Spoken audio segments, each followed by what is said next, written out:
Hi guys, welcome to our channel, and we are here to show you how to set up Apple AirTag. Let's open the box. See what's inside. This is a 4-pack for 104 Canadian dollars, and let's get one. Have to set this up one at a time, and then remove this plastic, and then pull it. Once you pull it, it will give you a sound like a chime. This one will activate the AirTag, and once you hear that sound, it means it's activated already.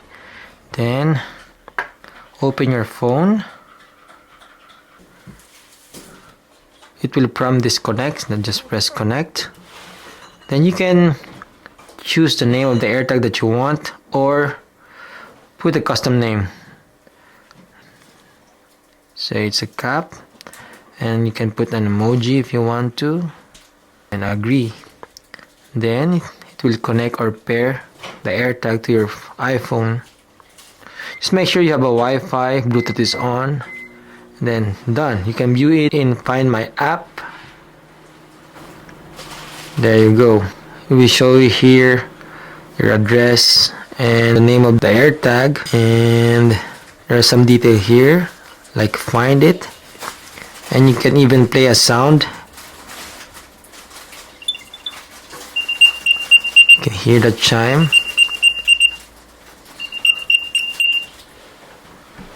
Okay, you can also share the AirTag location or other person who that you want to detect this AirTag. There's some other option here, notify when left behind.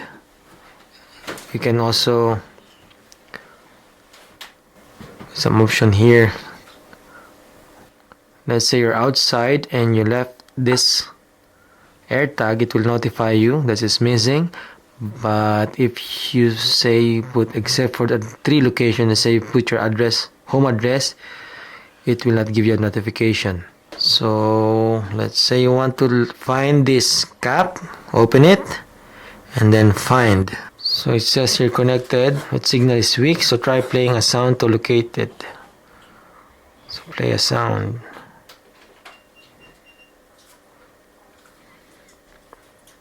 So let's say you just like what we did, we place it inside the house. Just press this play sound. Just keep on pressing it until you find your AirTag. But if you put it somewhere far, it will show some arrow here, or you can see in the map. So yeah, that's how to set up this Apple AirTag. So thank you for watching, and please don't forget to like and subscribe.